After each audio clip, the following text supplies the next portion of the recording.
Okay. So, good day, everyone.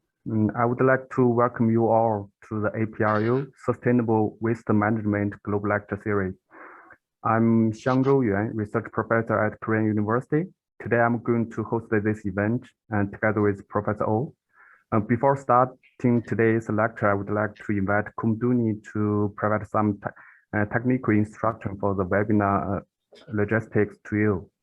So, Kumduni, please. Oh, okay, just a second.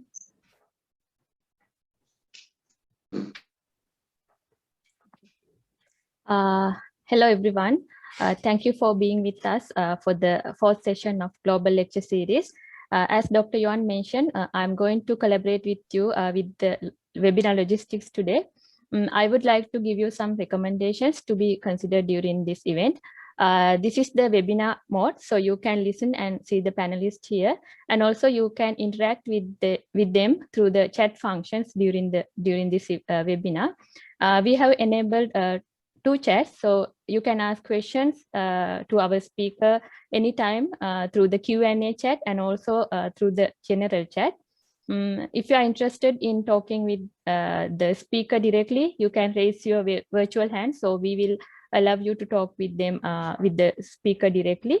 As it is an international event, I would recommend you to use your English name all the time. Other than that, if you have any problem or issue during the event, please feel free to send me a message via chat function, so I will try to help you. I hope you will enjoy the event. So thank you very much. Thank you, Kumu. The Global Lecture Series is organized by the APRU Sustainable Waste Management Program, where Professor Yongse Oh at Korean University serves as the director of this program. And also this program is co-directed by Professor William Meach at Stanford University and Professor David Ward at Nanyang Technological University. And today, Professor Ward is going to give the talk. At the end of his presentation, there will be a Q&A session. I encourage all of you to participate in this event actively and come up with your question for the discussion. And now I would like to invite Professor Yongse Oh to give the welcome address. Professor? Hello, everyone. I'm Yongse Oh, who is the director of APRU Sustainable Waste Management Program. And the technical issues, we can't hear you very properly. Chair of this session. So APRU has a membership of president of 50. This includes 2 million APRU Sustainable Waste Management Global in basic principles. And can you hear me? Hello. Professor, it's not clear. So is it clear now? Or yes. is it... Yes, now it's better. Now it's much better. Yes. Yeah.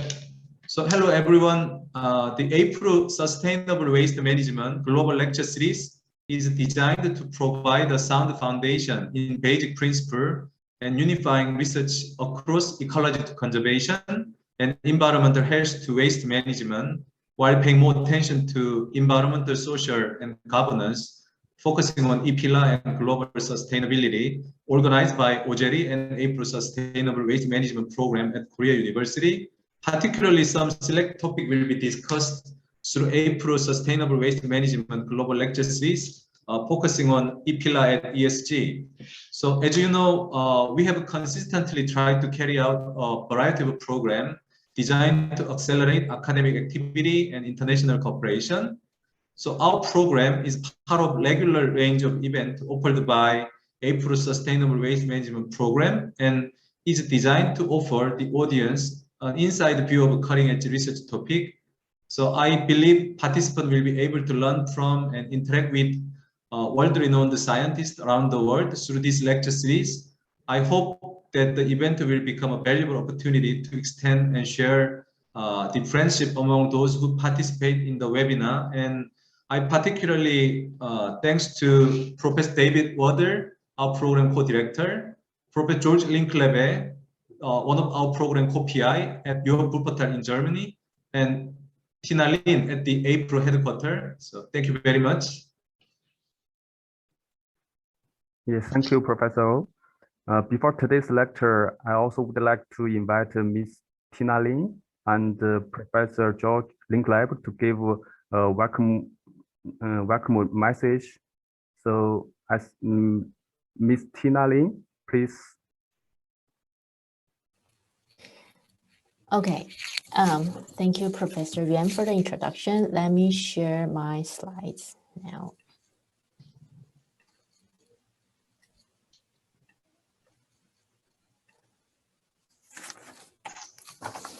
Okay.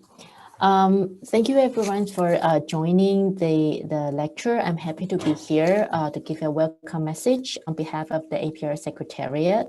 The APRU Sustainable Waste Management program is established in 2019.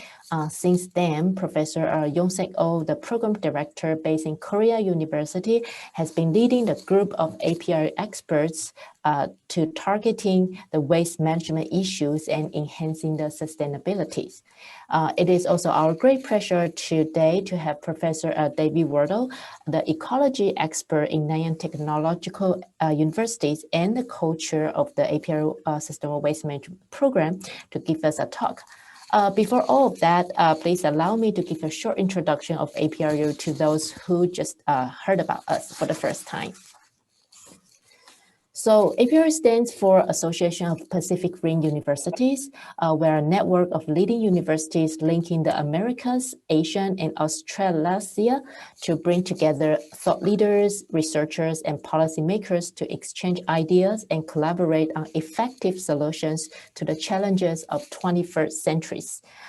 Seeing the rapid economic integration and the formation of APEC, APRU was established in 1997 by 4 university presidents at the west coast of the United States.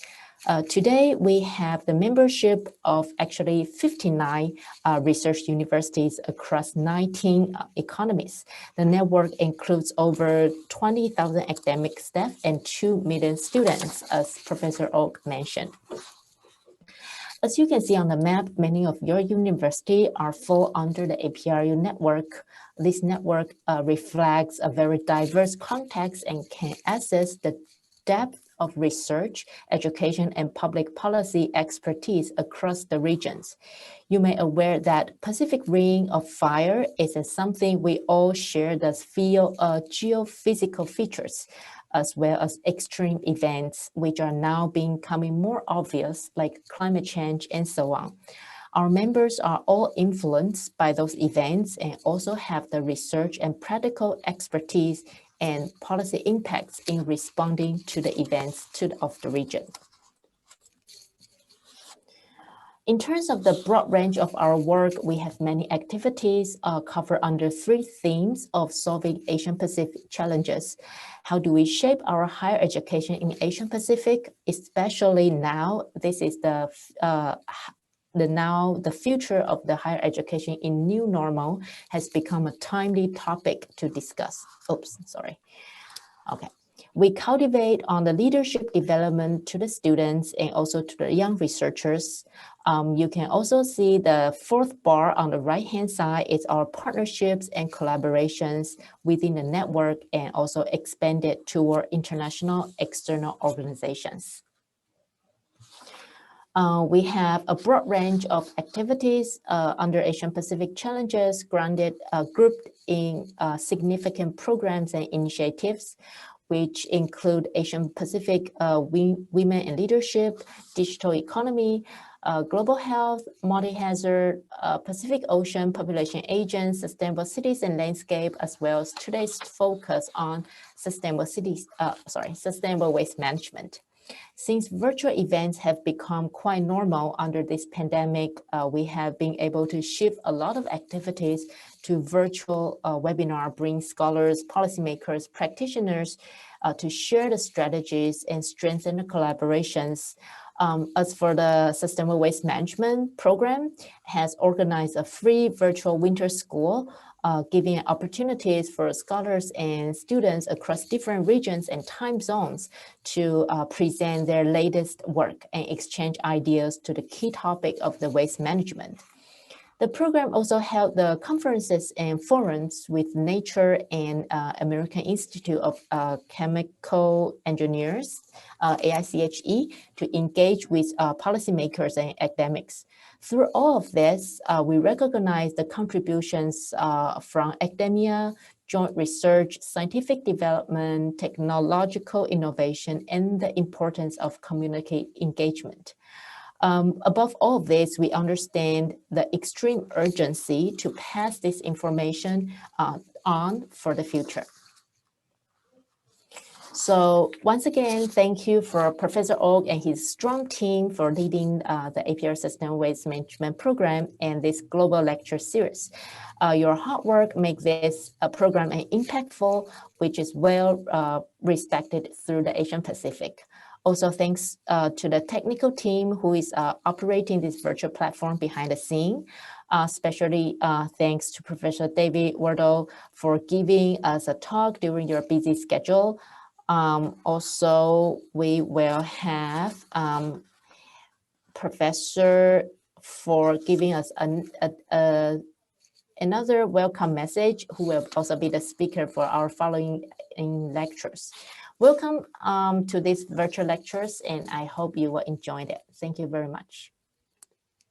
Yes, thank you, Tina, for your detailed introduction and kind of welcome address.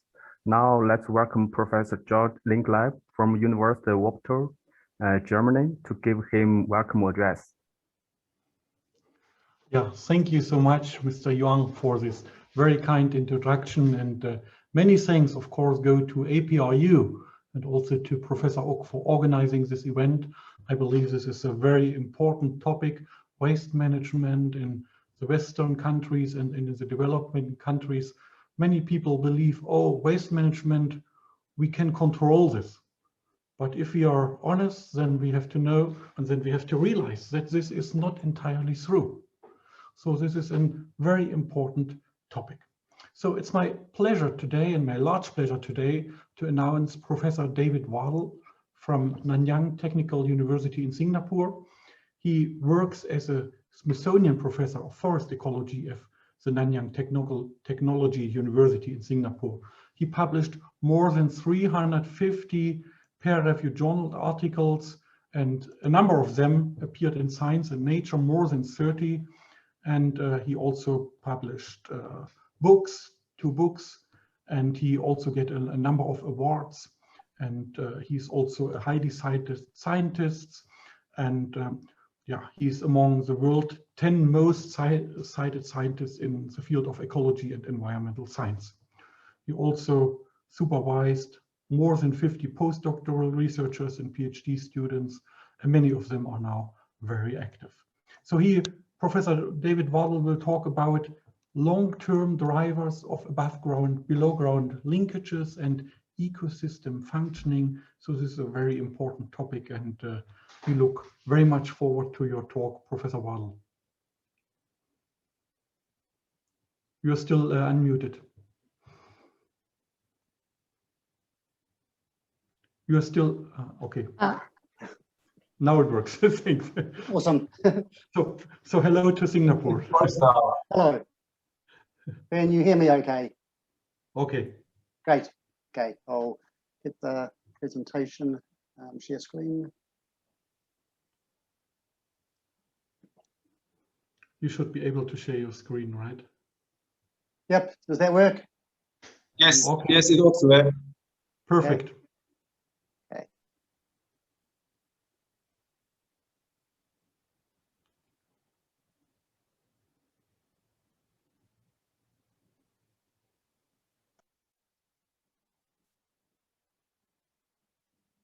Okay, Everyone can hear me okay? Great. Yes. Okay. Yes. Okay, thanks so much. First of all, thanks, George, so much just for this lovely and generous introduction. And also very much like to thank Professor O and his colleagues at APRU for the invitation to give this presentation and for making this series possible. Now, in this presentation, I'm going to go through a bit of a tour of the kind of work that my colleagues and myself carry out on looking at above ground, below ground linkages and ecosystem functioning in the long-term perspective. This is really a sort of quick journey through the past 25 to 30 years that my colleagues and myself have been carrying out this type of research. Now, in my presentation, I'll have three themes that meander their way through it. The first of these is recognising the linkages between above ground and below ground subsystems. The conceptual framework that we use is recognising that what we see above ground in terms of the plants and animals influence what we see in the soils, both in terms of the decomposers that break down organic matter and release nutrients for plants, as well as those organisms more tightly associated with plant roots. And these organisms all interact to influence the plant and animal communities that we see above ground. And these in tandem drive processes both above ground like production and below ground like carbon cycling, decomposition, and nutrient cycling. The second theme involves soils. Now, as a plant ecologist, we're very interested in soils because the plants grow in soil. And anybody that's done an undergraduate course in soil science will have encountered Jenny state factors. These are the 5 factors that collectively operate to influence soils, the types of soils we have, and their ability to provide nutrients for microbes and plants. That is, they're influenced by the organisms that grow on and within them, topographic features like slope and aspect, macroclimate, parent material, or the types of rocks that the soil is formed from, and time. I'll talk a lot more about this later. So these 5 different factors influence soils, and they'll all be making guest appearances through my talk at various stages. And the third theme that meanders through my talk is that of time, and particularly in terms of long-term approaches for understanding ecology. From a perspective of an organism, a study is long-term if it contains multiple generations of the organism in question. So, for example, a study involving bacteria that runs for maybe 7 days can indeed be long-term from the perspective of the bacteria. For example, this is something of a classic study in which a single strain of Pseudomonas bacteria was subjected to different substrates and different nutrients. And over 7 days, there was enough time, enough generations for the bacteria to undergo evolution, adaptive radiation, and to generate enough strains to reveal the classic humpback relationship between nutrient level and diversity. So long-term, in 7 days, enough time for evolution to occur. If we look at higher organisms like I work with, the longest running ecological experiment in existence, arguably, is the park grass experiment at Rothamsted in southern England. It's been running for about 165 years, which is undoubtedly long-term with regard to the dynamics of the grasses and forbs that live within the system. But when we look at longer term things like I work with, because I tend to work more with trees and shrubs and slow growing plants, a single generation of trees can span several hundred years.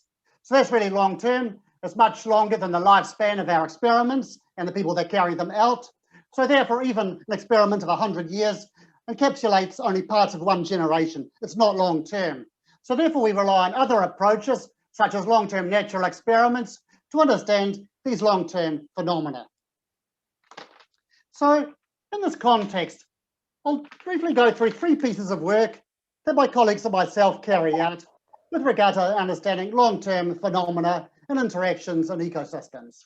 Firstly, I'll describe work we carry out on lake islands in Sweden. Then I'll talk about soil aging and what we call chronosequences, which is simply sites with soils of different ages since they formed. And then I'll talk something about climate and climate change in mountain ecosystems. So firstly, with regard to islands, we've been working for the past 27 or so years on a group of islands in a lake system in the boreal zone of northern Sweden. By way of context, the main disturbance regime in the boreal forest is fire. Every 50 to 100 years, you typically get fires caused by lightning strikes. In some parts of the boreal forest, these are increasing through global climate change and global warming. Other parts of the boreal forest, they're decreasing because people are living in these areas, managing the forest for timber, and therefore deliberately suppressing the fires. So going up in some cases, down in others. Importantly, these fires are really important for soil carbon storage because they occur along the ground, burn off the humus, and therefore determine the extent to which these forests are a source versus sink of carbon. And this is really important because the boreal forest stores a lot of carbon. The boreal forest stores actually more carbon than either the temperate or tropical forests. And most of this carbon is stored in the long term in the soil.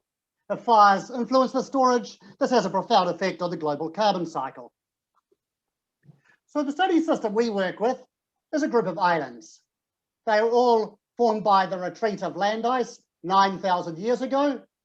They have the same driving factors other than fire.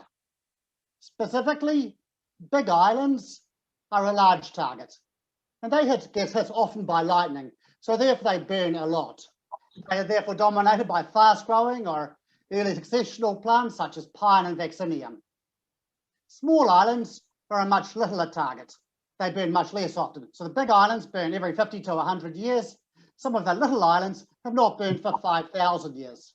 So they've gone for a long time without fire. They have late successional plants like picea or spruce and impetrum or crowberry, plants that grow really slowly and occur in these very late successional unburned systems. So basically, we have something of a succession. Big islands burned 50 years ago. Early successional plants such as pine and vaccinium, plants that grow fast and produce high quality resources. Medium islands, intermediate plants like betula or birch and vaccinium or lingonberry, and small islands not burned for a long time, plants that grow really slowly, well defended, produce lots of recalcitrant organic matter that breaks down slowly, such as picea or spruce, and impetrum or crowberry.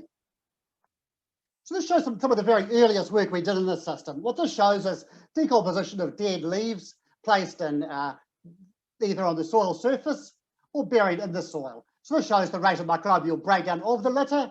And on the small islands where we have low quality litter entering the soil and low microbial activity, we have much slower decomposition than we have on the bigger islands.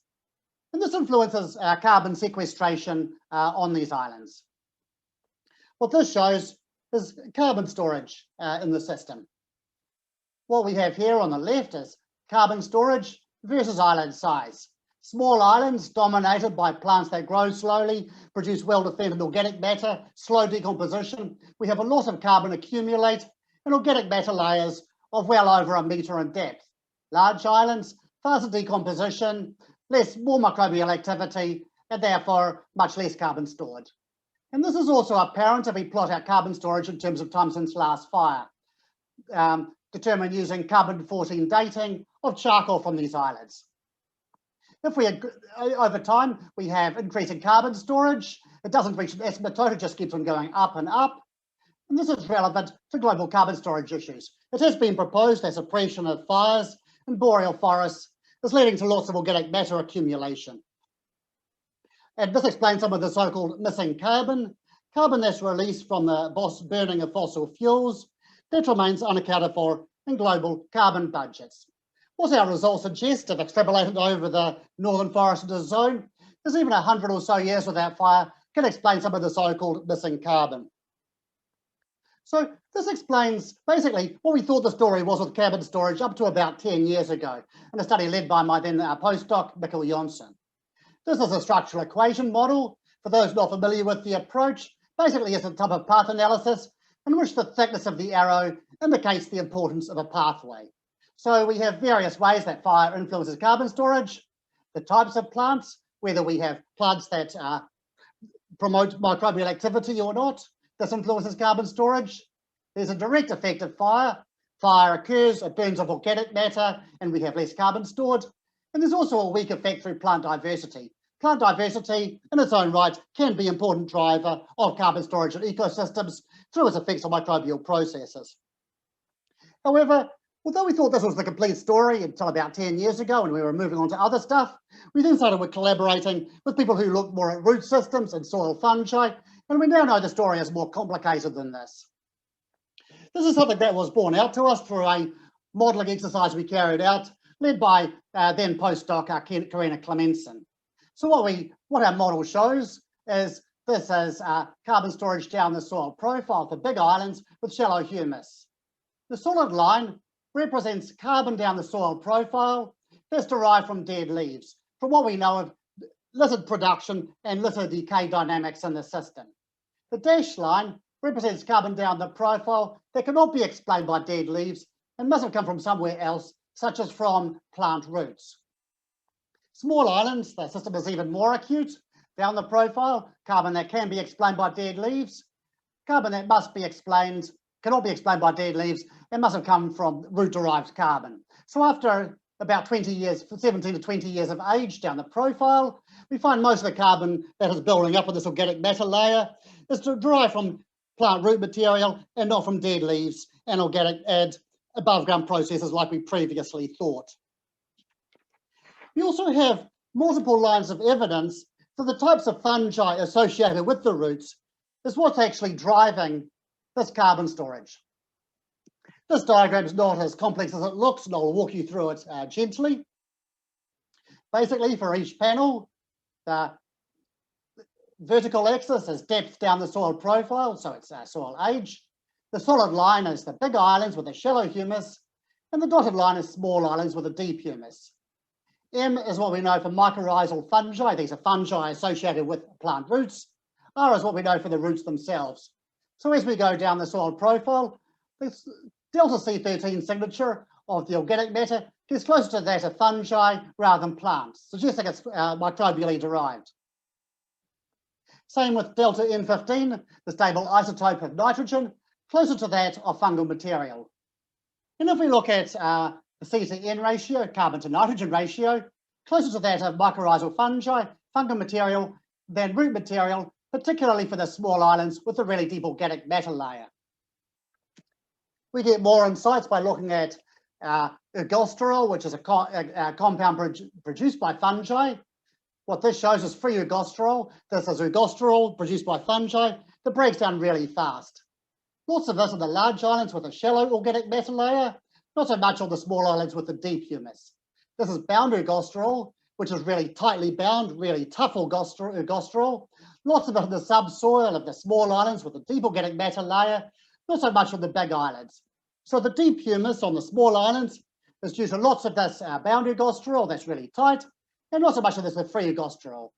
And finally, if we look at glucosamine, which is the active protein constituent of fungi, lots of it on the small islands with the really deep organic matter layer. So multiple lines of evidence for this system that these really deep organic matter layers are due to fungal material that breaks down really slowly rather than root material. It's due to fungal necromass. So this was shown in our system, and some are going to be shown in a number of other systems as well. So it's probably a widespread phenomenon. Organic matter buildup in the long term in soils is often due to fungal material and dead fungal necromass rather than dead plant material. We can, however, take this further and show that the types of fungi in the soil contribute to this organic matter accumulation.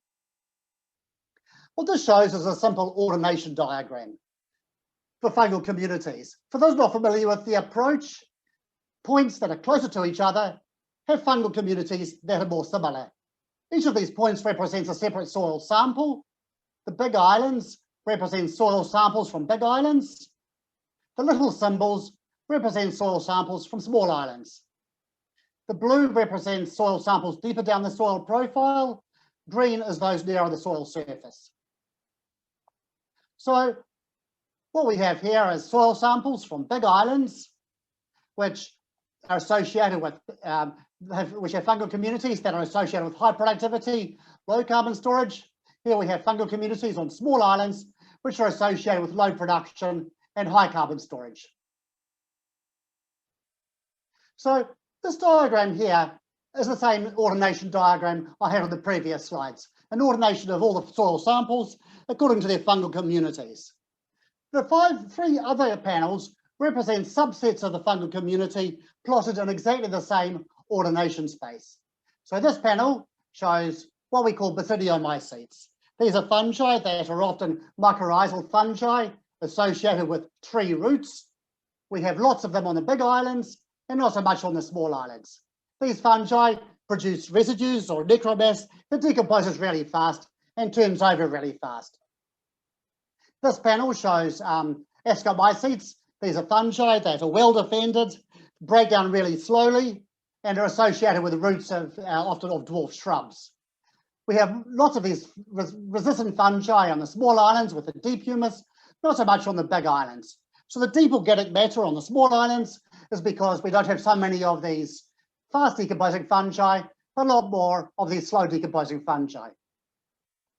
And finally, this shows litter-associated saprophytic fungi. These are fungi that break down dead leaves.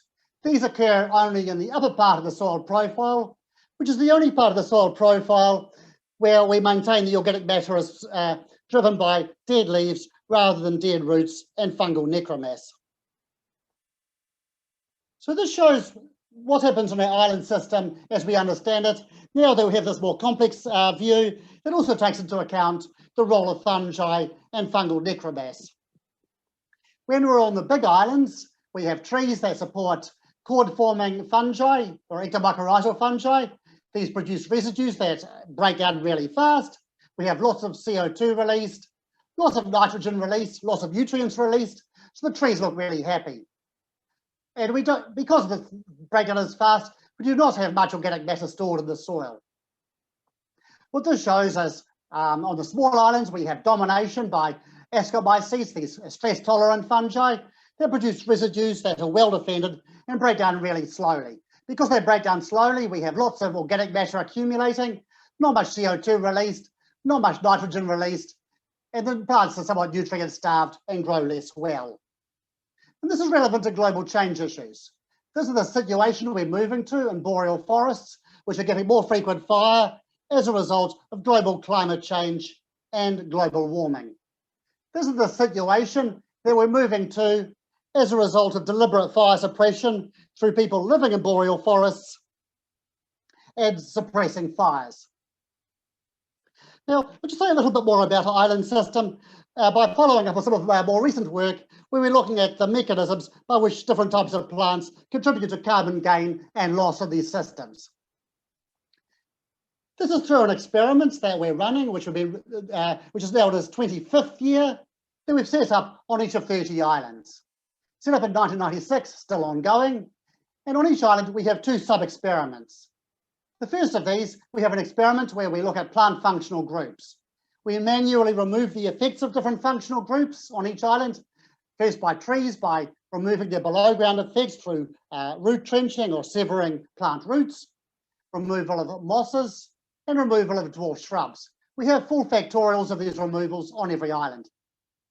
The second sub-experiment involves looking at ericaceous shrubs. These dominate the ground layer, so they contribute a lot to plant productivity in the system. And we have 3 dominant species, 2 vaccinium species and Impetrum, and we have full factorial removals of all of these species on every island. We're looking at how these manipulations affect processes influencing carbon storage above ground and below ground. This shows one key process, plant biomass. This is plant biomass after 14 years, although after 20 years, the effects are much the same. The important point is not the detail, but just a note, we have large, medium, and small islands. Y-axis is the standing plant biomass in the shrub layer, which is a measure of how much carbon is stored above ground. And the x-axis is our different diversity treatments, low, medium, and high diversity. The important point is simply that on the small islands, there's not much difference among treatments. Loss of biodiversity has no effect on carbon storage, except for this extreme treatment here. For big islands, there's big differences among treatments. Loss of biodiversity matters and influences carbon storage. So plant diversity and diversity loss affects carbon storage in the big system, big islands, not so much on the unproductive small islands. This is also true if we look at the dynamics of plant biomass. This shows, for example, temporal stability of above ground carbon storage, in other words, variation over years, through work that was led by my then postdoc, or by my former postdocs, Paul Cardell and Nicola Fanine. So this is the same story as before, large, medium and small islands. And what we have on the x-axis is the different diversity treatments, low diversity, high diversity. The important point is not the detail, but to note that above ground carbon storage and the stability of it is not influenced much by diversity loss on the big islands, on the small islands, which are unproductive, but there's big differences among treatments on the large islands. So processes leading to carbon storage and stability of carbon storage are affected by diversity and loss in some systems, productive big islands, not so much on unproductive small islands. This is also true with regard to below ground processes that also lead to carbon storage. This represents some of our very early work in the system. This actually represents plant litter decomposition based on data from year 7, although we've got data from year 20, which shows much the same response. What this shows is for the large, medium and small islands, the effects of the treatments which have the strongest effects: root removal, shrub removal, and removal of the 2 vaccinium species. Strong effects of diversity loss on decomposition and therefore carbon storage on the big islands, not so much effects on the small islands. So processes that lead to carbon storage are affected by diversity loss, but only in some environments, the big productive islands, not in small unproductive islands. We have several other measures that influence carbon storage on the system that show much the same response. Now, so far I've spoken simply about multiple individual functions and how they are affected by diversity. However, carbon storage is driven by multiple functions that occur simultaneously. So we've been looking not just at how individual functions respond, but at multiple functions respond by utilizing indices of what we call multifunctionality. A multifunctionality index is simply an index that combines the effects of multiple functions that influence carbon storage above ground and below ground. So what we've got here is a measure of multifunctionality on our different treatments for large islands, medium islands, and for small islands. So as we go from low diversity to high diversity to low diversity, as we lose diversity, we have less multifunctionality. There's less overall processes that are involved in carbon storage across multiple functions. But the other important point is that this curve for big islands, medium islands, and small islands is roughly the same. In other words, loss of diversity influences multifunctionality equally, regardless of what island we're on. So even though individual functions may be affected, multiple functions are not. And this is because when you have multiple functions, they tend to cancel each other out. Some go up, some go down. So therefore, diversity loss influences this multifunctionality, multiple functions equally across very different environments. Okay, I'm taking you through a bit of a slight detour on some of our diversity work. It's still ongoing, but this is a bit of a snapshot. And I'll move back to the main axis of my presentation by saying something now about soil aging. So what we're going to talk about now is the second part of my presentation, which involves soil aging and chronosequences. Chronosequences are simply sites of different time since they formed. It will become apparent as I introduce some examples. So what we'll be looking at is 6 long-term chronosequences. The Swedish island system is one chronosequence and 5 others. These are spread around the world from the boreal zone to the temperate zone to the subtropical zone. And they're all really long-term. They're at least 6,000 years old and span up to 4.1 million years. And across each of these chronosequences, there's relative constancy of all the major extrinsic drivers other than the time since the chronosequence was initiated in the first place. So I'll briefly walk you through these chronosequences. The first of these is the Swedish island system that I'll be speaking about for the last 15 or so minutes. Initially, not long after fire, on the big islands, we have productive forest, acquired biomass. 6,000 years after fire, nutrients go down in availability. The forest gets much more open, less biomass, less productive. The second system is the Glacier Bay chronosequence in southern Alaska. Surfaces of different ages caused by glacial retreat, with a retreated glacier causing surfaces of different ages, or a chronosequence. Young surfaces, high biomass forest. Old surfaces, much more open and unproductive. The third chronosequence is the Franz Josef system in southwest New Zealand. Surfaces of different ages caused by the retreat of glacier. Young surfaces, high biomass forest. Older surfaces, much less biomass. The Waitutu Marine Terrace system in southern New Zealand. Surfaces of different ages caused by uplift of land from the ocean. Young surfaces, high biomass. Old surfaces, the forest is much more open and has a much lower biomass. And two subtropical examples. The Kalula sand dune sequence in Queensland, Australia, north of Brisbane and opposite Fraser Island. Surfaces of different age caused by the Aeolian movement of sand or wind movement of sand. Young surfaces, high biomass forest. Old surfaces, much less biomass. And finally, a well-characterized chronosequence in Hawaii, caused by volcanic activity. Not so long after volcanoes, we get on the high biomass forest supported, much older surfaces, 4.1 million years. The forest is much more open and unproductive and has a much lower biomass. So when we look at the 6 chronosequences, this represents some of our very earliest analysis of these chronosequences. And what this shows is tree basal area. What this is simply the sum cross-sectional area of all the trees in the system, which represents a relative measure of tree biomass.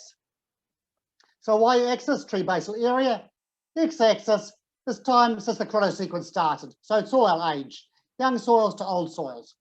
So Australia, Sweden, Alaska, Hawaii, and the 2 New Zealand ones. The key point that emerges out of this is that after between 2,000 and 12,000 years, there's a sharp decline in tree biomass, consistently across all of the systems. So contrary to what some textbooks tell us about climax ecosystems, we don't really have climax ecosystems here. After between 2,000 and 12,000 years, no disturbance, we have declining biomass and the forest gets much more open, less productive and shorter statured. And this is linked to the fertility of the soil in which the trees are growing. What this shows is the nitrogen to phosphorus ratio of the substrate in which the trees are growing on the y-axis. As before, the time since the chronosequence started or the disturbance started is shown on the x-axis. The dotted line, in each case, represents some type of Redfield ratio, above which we expect phosphorus to be limiting relative to nitrogen. So for each of these sequences, the dots appear above the dotted line at about the time that biomass declines. So the decline in biomass is because of phosphorus becoming limiting relative to nitrogen. And this occurs for all of the systems when this biomass declines. Now this is shown just for 6 systems, but we've been involved in other work, that's more recent work, but showing that these changes occur in many other chronosequences around the world as well, such as shown in this map here with various points. And this shows for about for 60 different chronosequences around the world, that there's a general pattern that as we go from young to old stages of chronosequences, the inter-P ratio of the soils increases because phosphorus gets limiting relative to nitrogen. This is through various studies we've carried out, matched below ground. I won't give any data, I'll just present some general trends as we go below ground. As soils age and biomass declines, there's a corresponding decline in soil microbial biomass, the bacteria and fungi that carry out decomposition. There's an increase in fungi relative to bacteria. There's declines in litter decomposition and release of nutrients from the litter. And importantly, there's increasing limitation of decomposers by phosphorus relative to nitrogen. This is a really important point because nitrogen can be biologically renewed in systems through biological nitrogen fixation, whereas phosphorus only ever declines. We have a fixed amount of phosphorus at the start of a system. As soils age, this phosphorus availability can only ever go down, so it must eventually get limiting for plants and microbes. Nitrogen, on the other hand, can be biologically replenished through biological nitrogen fixation. And contrary to what some textbooks tell us, nitrogen fixation can occur in a large amount in late successional systems. For example, in our Swedish island system, the main nitrogen input is through nitrogen fixation through cyanobacteria that live in symbiosis with feather mosses. These feather mosses live with cyanobacteria live with the feather mosses, and they fix nitrogen. And this shows the nitrogen input through fixation for early, mid, and late successional island ecosystems. From two mosses, associated with two mosses, the moss Pleurotium and the moss Helicomium. So even in these late successional systems, we take lots of nitrogen going in the system. The phosphorus, on the other hand, gets depleted. So far, I've only spoken about rather similar types of systems around the world that are relatively low diversity and where we have relatively ample moisture. We've now been looking at other chronosequences where climate varies. I'll just briefly describe some work we've been carrying out together with Etienne Alabute's group, which involves 4 chronosequences on the same parent material or the same rock formations in 4 parts of Western Australia where rainfall varies a lot. Jurien Bay, where it's really dry, Gillenton and Yildengorp, which are intermediate, and Warren, where it gets really wet. So what we have is a chronosequence at each of these 4 moistures: young soils, intermediate soils, and really old soils that are like 2 million years old. Here it's so dry that we do not have any trees in the system. Here it's a lot moister, and we do have trees. What this shows is plant leaf area index, which is a measure of static plant biomass. If we look at the wet chronosequence, then we have the same pattern as we've observed in our other systems. Intermediate stands have the highest biomass, and as the systems get really old, biomass declines. Not so in the dry ecosystems.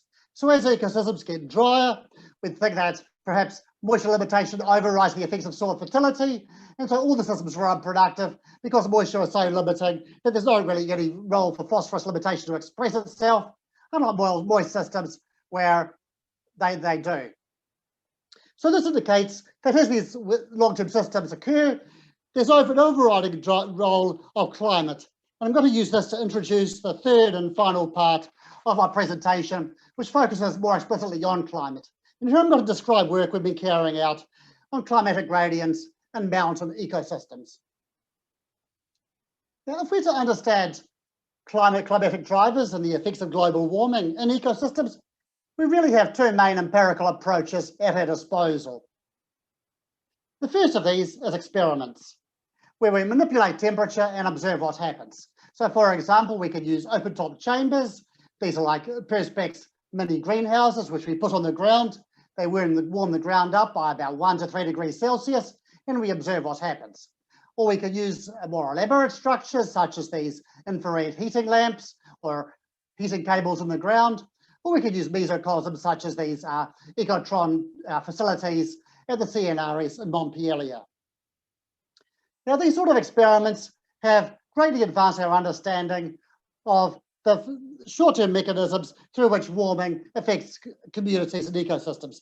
But they have one limitation, and that they're short-term, so therefore they can only look at things for as long as the experiment runs, rather than over decadal or century timescales that climate warming actually occurs over. So the alternative approach is to use natural experiments or natural climatic gradients. And one approach that can be used is elevational gradients, where we take different sites along a mountain that vary in temperature, bearing in mind that an elevational range of 500 meters represents the same range of temperature as the sort of temperature increases that we'd expect from global warming over the past century or so. The idea is that you compare high elevational gradients, high elevational systems, low elevational systems, and use the low elevation to predict what the high elevation system will do under global climate change. Now, this approach has been used quite a lot in range expansion studies and for population dynamic type studies, but only rather more sparingly for understanding ecosystem responses. This represents 3 elevational transects that have been used for understanding ecosystems. one in Abisko in the Swedish subarctic, one in the Colorado Rockies, and a rather large gradient in the Peruvian Andes. The idea is that by looking at different elevations, you can predict what will happen to this system when it warms and becomes more like this system. Our own work in the system has been using this approach has been going for about the past 15 years, and initially started with work we carried out in the Swedish subarctic in the Abisko region. This area is being subject to disproportionately high climate change, and is expected that temperatures in this region will increase by about 5 degrees Celsius over the next century. So what we have is sites at different elevations, low, medium, and high elevation, and we use this gradient to predict what happens when the system at high elevation becomes more like this system, which is about 4 degrees warmer with our purple flowers in it. This represents some of our very earliest data from this system, led by our then PhD student, Maya Sundqvist. So what this shows is for 5 plant species, 3 woody species, Betula, Empetrum, and Vaccinium, and 2 herbs, Trollius and Viola, how the foliage and litter nitrogen and phosphorus ratio changes with elevation as we go from high elevation to the lower elevations that we expect under our global warming conditions. And there's a very recurrent trend. As we go from high elevation to low elevation, we get decreases, consistent decreases in the foliar nitrogen to phosphorus ratio, indicating limitation of phosphorus relative to nitrogen as warming goes on. Now this indicates a single system, a single gradient. So we're then interested in whether these sort of patterns occur globally across very different sorts of gradients. So we actually selected 7 different elevational gradients around the world. 2 in the North American Rockies and Colorado and British Columbia, 1 in the Chilean Andes and Patagonia, 1 in using gradients in Austria and Switzerland, 1 in Hokkaido in Japan, gradients in Kosciuszko in Australia, and in the Nelson Lakes region of New Zealand. So for each location, we set up multiple replicated transects across the tree line. This is the tree line that's caused by elevation. And for each transect, we took multiple samples above the tree line at different distances and below the tree line at different distances. And this enables us to identify the effects of vegetation type, trees versus no trees on ecological properties, effects of elevation independent of vegetation, and crucially, whether these patterns were recurrent across different regions, whether there are globally recurrent patterns that occurred in different parts of the world. So this represents some of the more consistent trends we found. This is actually for plant foliar and root nitrogen. So for each of these, for this panel, the different curves represent the 7 different locations around the world.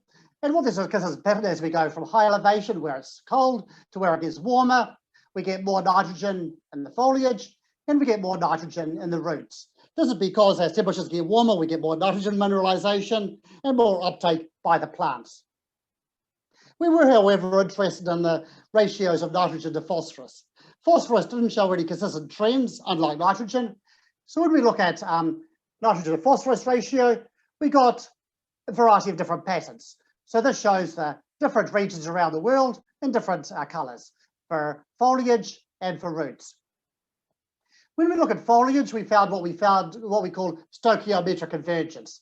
The N/P ratio among our 7 regions was very similar to each other at high elevation, not so much at low elevation.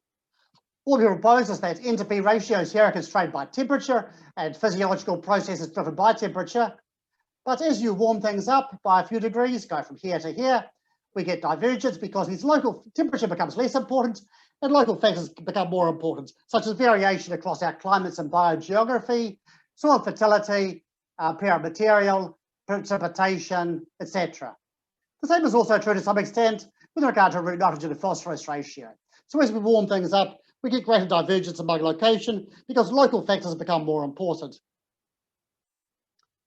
We were also interested in the mechanistic basis through which these elevational changes affected plant nutrition. So we explored this through structural equation modeling.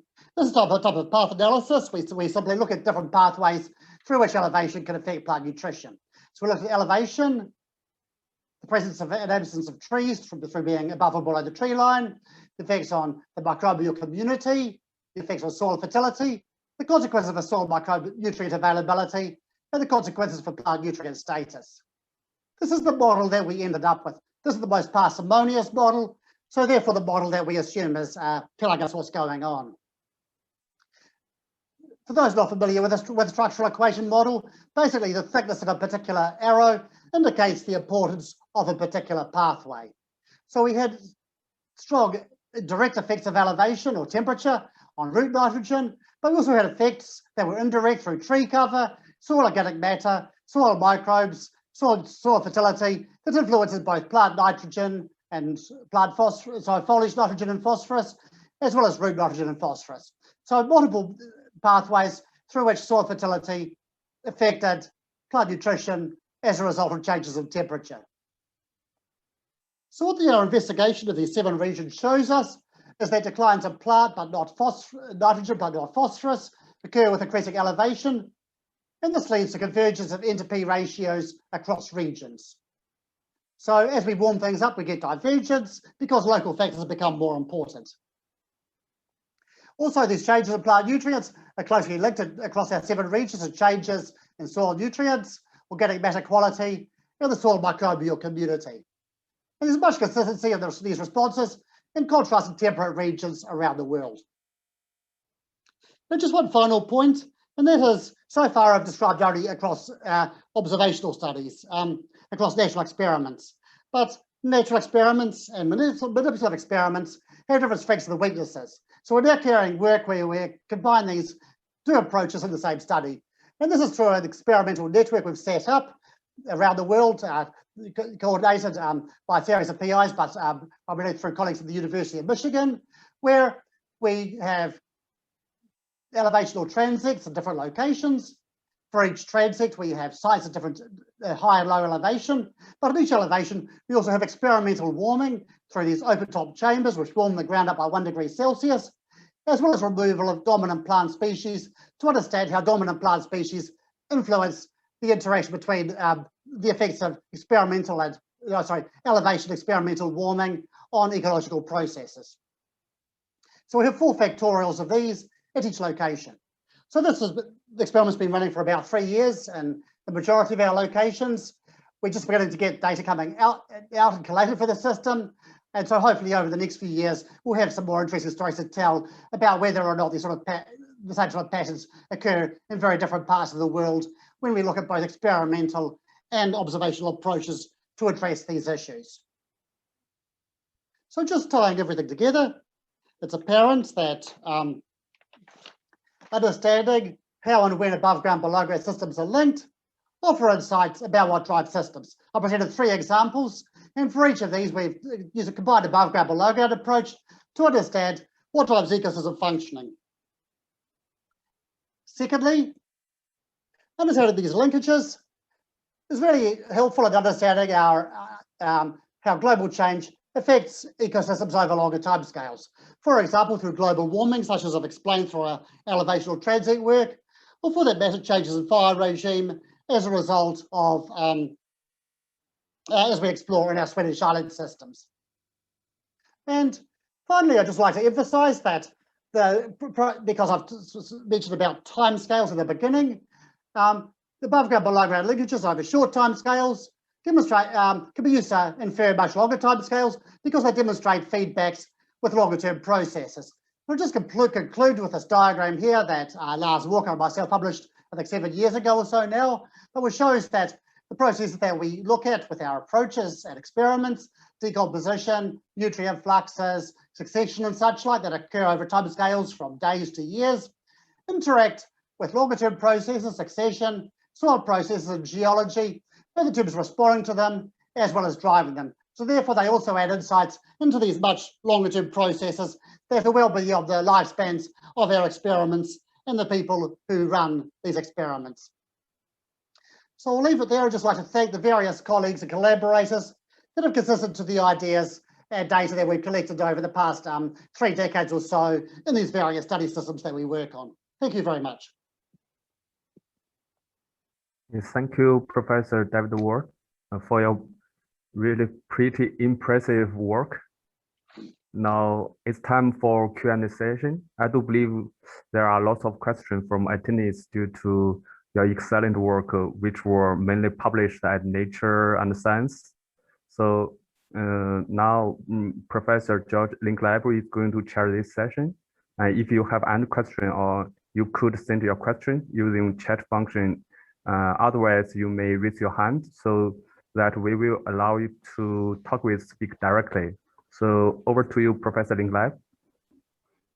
So, yes, thank you. Many thanks, Professor Wardle, for this very nice presentation. A very exciting topic, and I really enjoyed it very much. You gave a wonderful overview about islands and ecosystem processes, about the interactions, soil agings, chronosequences, and also climate gradients. So I wonder if I'm personally interested in some of your study sites. Do you have the possibility, or some of your former students, to continue the work over the next decades, so that your former postdocs can monitor those processes over a longer term? Yeah, the main piece of work we've got going on is the work on our Swedish Lake Islands. And I have actually got former postdocs of mine looking after it. I mean, I have gone through and done the field work myself every year up until 2019. Unfortunately, it was not possible for me to travel to Sweden in 2020, so no magnets were started on the plots in 2020. It is now also not possible for me to travel to Sweden in 2021, but I have 3 of our former postdocs who now given very detailed maps. They're going to go through all of the plots and spend a large chunk of July resuscitating all the plots and all the treatments. Hopefully I can get back there in 2022 and I can do some of it again myself. So thank you, yes, and good luck for this. And one more question which I have. During the last years, we can observe in Europe and many other parts of the world that the global change is much faster than we expected and than we have forecasted. For instance, I have written a report for the German ministry about 15 years ago, and we made some forecasts, some prognosis, what's happened, but we didn't expect at this time that it was so much, so fast. Yeah. Which implications does it have on your studies now? Well, I think I'm speaking not just my own studies, but just studies in general to climate change. It makes them sort of increasingly relevant. And it also makes it relevant studies that have not just sort of looked at sort of relatively small temperature changes, but those which have also looked at very big temperature changes, because those are the sorts of temperature changes we're now beginning to see. For example, in the Arctic, I mean, we have these massive increases in temperature. The Arctic and the Antarctic are particularly susceptible to climate change. And so we're observing sort of in basically real time greening of the Arctic, loss of permafrost, loss of ice, fires where fires didn't occur before. So it's really profoundly important, because we're seeing this major transformation of systems to a stage that has not existed for a very, very long time, and certainly so not since prehistoric times. So it's a very, very hot topic, very hot topic. Well, I mean, simply because as things get hotter and as we end up with basically more dramatic changes occurring. Nobody would have guessed, but 20 years ago, you'd have some large fires occurring through the Arctic, through the Alaskan permafrost, for example. All right. Yeah. Yeah. Thank you. Now let me check the chat function.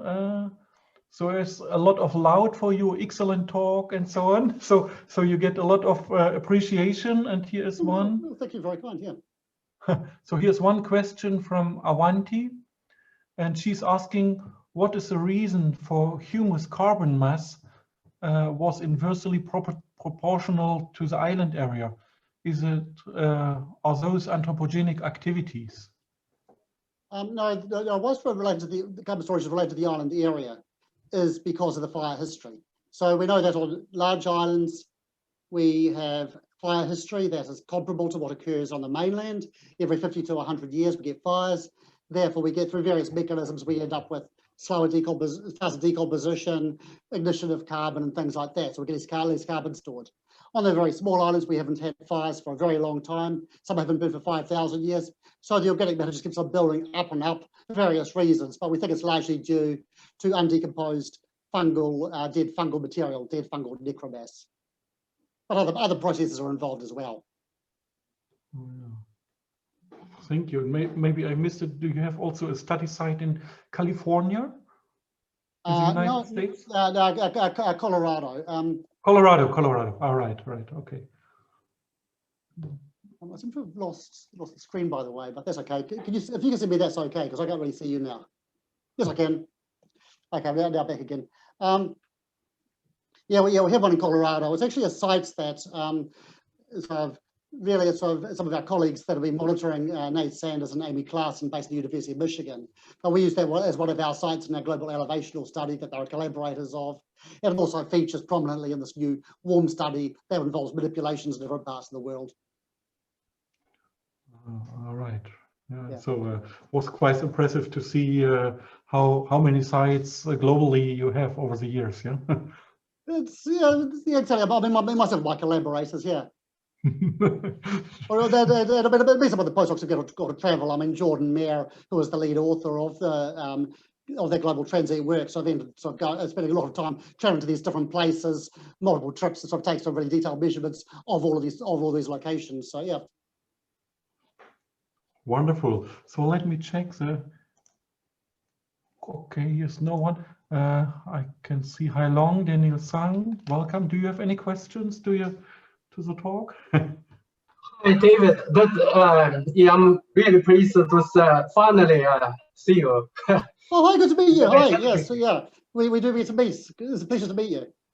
Yeah, but because I tried to ask my question later because your topic is more, it's really exciting. I hope more ecologists ecologists maybe they have more questions to you. Because the last several years we have been working on biochar, and I remember long time ago you had a very good paper in Science regarding the charcoal decomposition in the forest. I just wondering, have we get any comments in relation to biochar and carbon sequestration? We did at the time because the result is a bit counterintuitive. I mean, if you have charcoal, then it has like charged surfaces that sort of attract microbes and promote microbial activity. And with the promotion of microbial activity, you then get faster decomposition of native organic matter through some kind of priming effect. Certainly, we found this occurring in the boreal forest. Whether or not it occurs in other systems is, I think, an open question. But yes, it certainly did generate quite some discussion at the time. Could you have general comments regarding the biochar and the carbon sequestration, the potential, for example? Yeah, I mean, I think it's depends very much on which setting you're in an environmental context. I mean, charcoal itself, I mean, it's obviously very stable. It stays there for a very long time, so it stores carbon in the long term. The question is, what other effects does it have? And does it have some sort of priming effect that partially causes organic matter to break down? And I think, yes, in some systems, probably no in other systems. I mean, David Jones, I think, published a really nice paper on soil biochem a few years ago. They showed that, in fact, environmental context plays quite some role in that. Speaking for the boreal zone, because this is a zone that I have the most experience in, we actually have a biochar manipulation experiment in the boreal forest that we've been running now for about 13 years, where we have plots where we've added biochar on the soil surface and mixed in the soil over 20 by 20 metre plots of production pine forest. We find that there are some effects on soil processes, but they're not really very predictable and unidirectional. If you're interested, we have a paper that's, I think, just been accepted by GCB Bioenergy, where the first, where a lot of this work's actually outlined, but we're not finding not particularly strong effects on carbon storage. But I think there are some effects, but it's overridden by a whole range of other factors.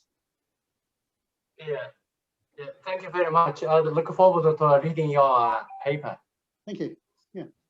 Thank you, Professor Hai Long Wang. Are there any other questions from the audience? If not, then I would have one more. Yeah, please do. I'd be pleased to get one. In one of your first slides, you showed the carbon budget among the different types of forests, boreal forest, tropical forest, and temporal forest. And I just wonder how the database comes from. And did you also? I guess that you also considered the area of, I mean, the total surface area of the different forest types. Yeah, the diagrams I've got there, I'm not actually where that particular diagram came from. It's just what I use, so I keep on recycling for my teaching. But I mean, there are various estimates that they show the same figure. I mean, there's a paper I think published. There's about 3 or 4 really good papers. I mean, there's the classic work of Joe Anderson that was published 30 years ago. That's pretty reliable. That shows carbon storage in different biomes around the world. That shows the boreal forest stores this massive amount of carbon in the soil. There's also a figure in a paper that so Thomas Crowther published in Science last year, a review article, but again they have an illustration that shows carbon storage in different biomes around the world, and again showing this massive carbon storage in northern latitude ecosystems. Okay. But okay. I mean, they'll show the same thing. There's this massive pool of carbon stored in both boreal forests and also in the tundra, stored in the soil, not stored above ground. So therefore it's locked up in the long term. Yeah, of course, there's a very big debate and discussion even about politicians, about, of course, carbon sequestration in oceans, in soils, in especially in forests. Yeah. So, but soils is a particularly important one because, I mean, yes, vegetation is really important, particularly at lower latitudes because that's where most of the carbon is stored. But above ground biomass turns over relatively fast, you know, in terms of the lifespan of the vegetation. Below ground carbon storage, when it's stored there, can be stored for a very long time. It can be stored there for many thousands of years. And it stays locked there unless humans come along and do something to interfere with that storage. Like, for example, draining peatlands or burning things or cultivating soils or whatever. There's a lot of carbon stored in the soil, and in the absence of human activity, it stays stored there for a very, very long time. All right. Yeah. Thank you. Thank you. I also seen the audience, Christian Sonne from Denmark. Do you have any questions, Christian? Well, not at the moment. As you know, I'm mostly into ecology and wildlife, but Professor David Wardle, it was a extremely inspiring and interesting topic you discussed here, and I love to see that you have Northern Sweden. Arjeplog is part of the, and I can see you also affiliate the SLU. And I'm wondering if you are having any collaboration with the Arctic Monitoring and Assessment Program, which is also having, as you know, a heavily activity, not least in Lapland and in Greenland as well. So any thoughts on that? Not really. I'm aware of it. To be honest, I don't know a lot about it, and I'm not involved with it. I know several of my colleagues in Northern Sweden do have an involvement, but it's not something that I've sort of ever, it's really sort of crossed my radar, really. I mean, no, I'm sure it's. Yeah, but I was also thinking that there is a enormous amount of greenhouse gases embedded in the permafrost, as you know, in the Arctic. Yeah, exactly. Yeah. And as that is melting, and at least we can see that in Greenland, that the methane and also to some extent the carbon dioxide will probably increase global warming in the near future. Any thoughts on that?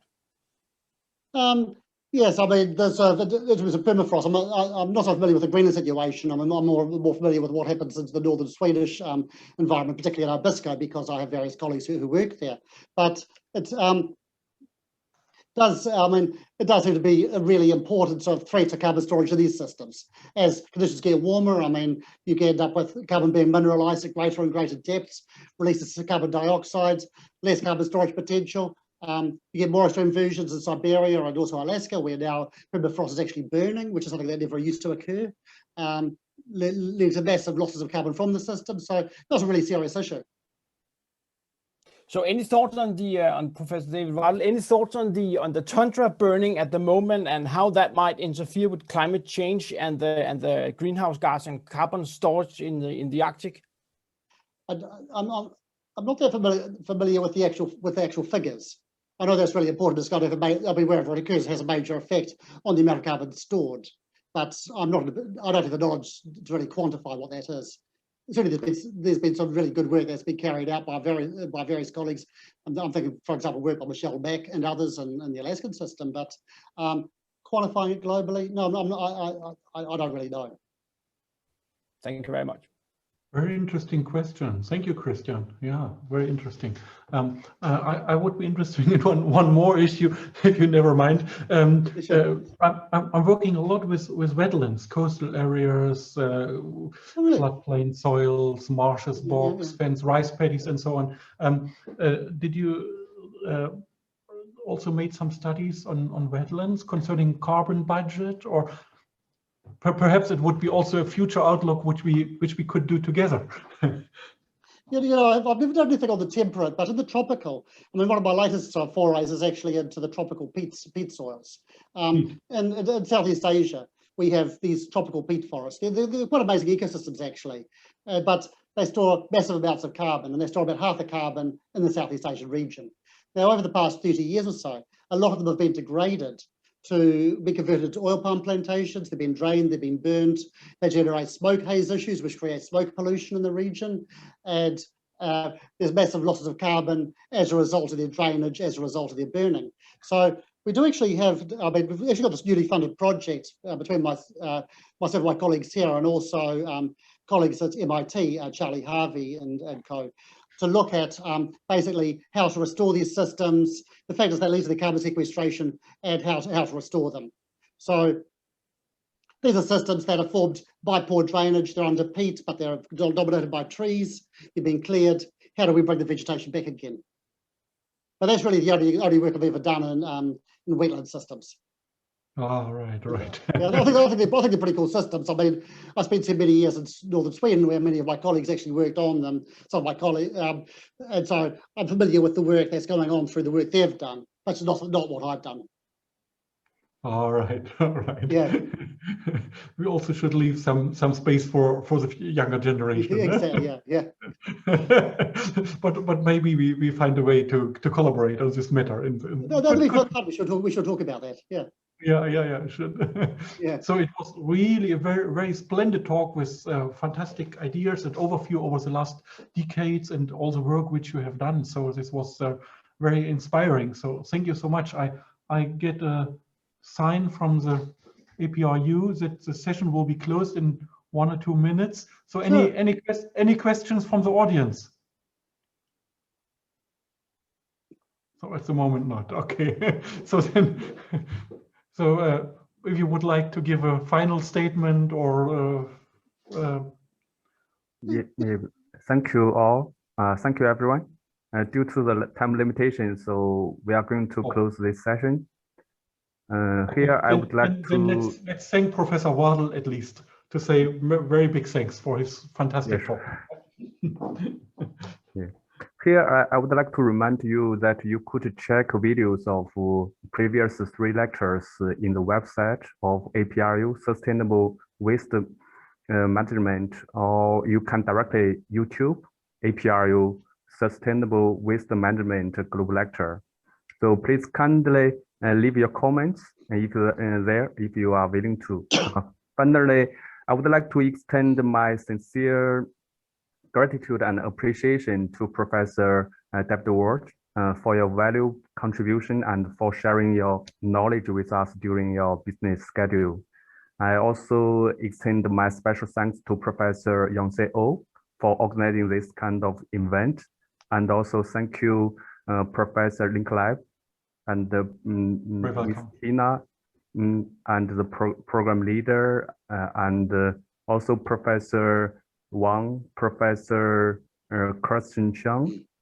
Good to see you today, and all of the participants for attending this event and bringing your expertise to this gathering. Thank you again. Have a good day. Yeah, bye. Thank you. Thanks so much. It's been a real pleasure to be part of this. Many greetings to Singapore. Thank you. Many greetings to all of you as well. It's been fun. Okay. Enjoy the rest of your, your mornings and afternoons, or whatever time it is where you are. Okay. See ya. See you. Thank you. Thanks. Bye.